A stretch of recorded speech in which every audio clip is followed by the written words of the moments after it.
care of actually having, if it's Medicaid, having, because they can do Medicaid now, you take accept Medicaid reimbursement. So there'll probably always be a need. Some people may just pay the penalty and not buy the insurance. Oh, and by the way, I didn't mention how much the penalty is. It's $95 for the first year. So your premium may be $100 or so a month, but the penalty for not buying is only $95. Now it does increase. That's just the first year. It increases to about $700 or 2.5% of your annual income. So it does gradually go up. But the point is, you're paying $95 as a penalty and you're getting nothing for it, and you still might in fact get sick and not be able to pay for your health care services. So there's still going to be people out there that probably will roll the dice and hope they don't get sick. I want to commend you for what you're doing for this, and agree with I was one that applauded. But I didn't actually applaud because I agreed, because I would be for the single-payer system that you you oppose, and it's what Obama actually ran on and then compromised by having a system that was now Massachusetts system, which people in Massachusetts like. It was Nixon's proposal, and it's even the Conservative Heritage Foundation's proposal to do it. But I'm interested in why it's being so demonized. And I see you get informed as part of your logo, but it seems like the problem is that this program, which is really middle of the road, and which, when Sebelius presented to this audience, to the K-State audience a few years back, she got a standing ovation because it was so commonsensical. And people that hadn't thought about it much were convinced that it was just common sense. Well, and thank you. I'm hoping that as word of mouth, as your neighbor signs goes to this marketplace and finds out what they're eligible for in terms of good comprehensive coverage and maybe some fairly significant tax credit, maybe the word will begin to spread. And it's just unfortunate. There is an awful lot of misinformation out there. That's what I was kind of getting at. I know being informed is good, but someone really has to attack the disinformation. I mean, we've heard it here about the worry about the debt, all the scare tactics about doctors not signing up for the program or dropping out, not accepting Medicare patients. That's not happening. We hear all this real strong disinformation campaign being done, and you're too nice to either call them on it, or maybe I'm afraid you're too Republican. So that's my question. Now, with all due respect. We are. How many statewide meetings are we holding? 10 or 12? Yeah. Around the state, we're going to be in Hayes and Dodge City and Garden City and Wichita and Kansas City and Topeka and Johnson County, and I'm here tonight. We're trying to get the word out. We're getting finally getting some media attention.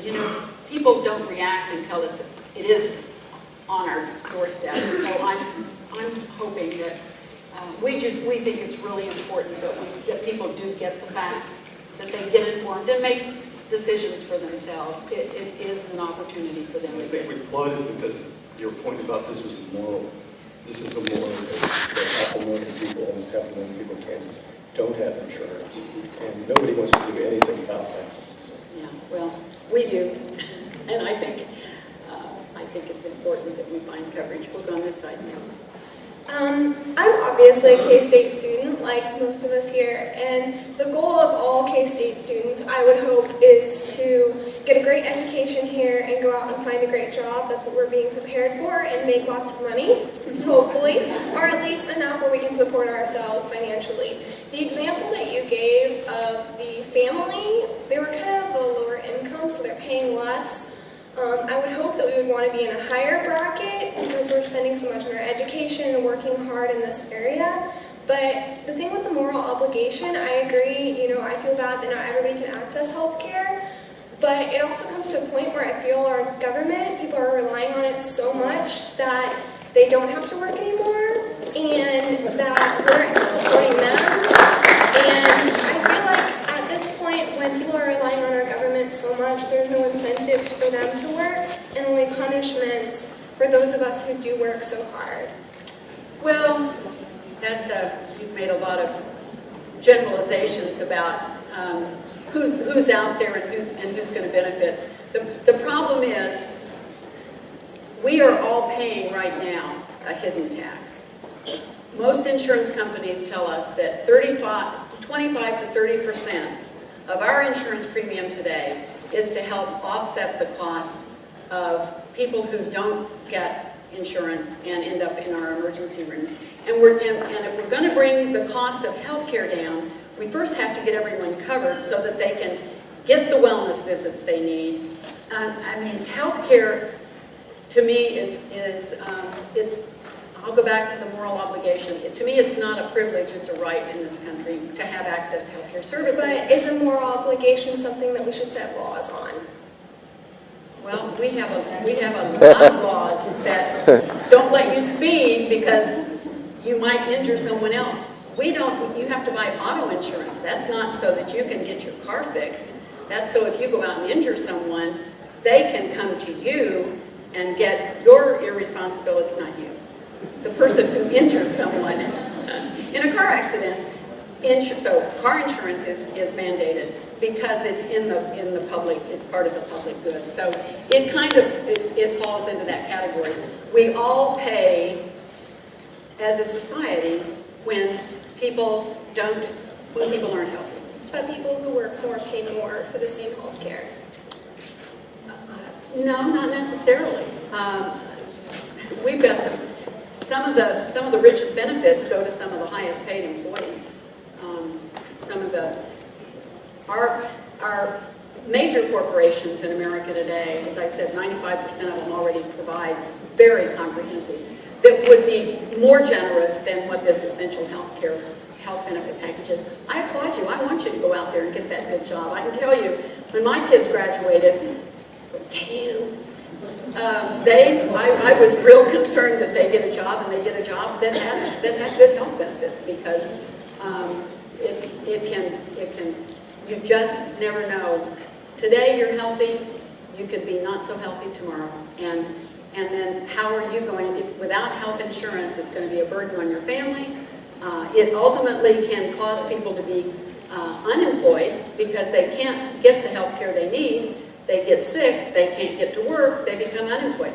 So the whole employment issue is also driven by the need to have people be healthy. Your comments are some we hear frequently.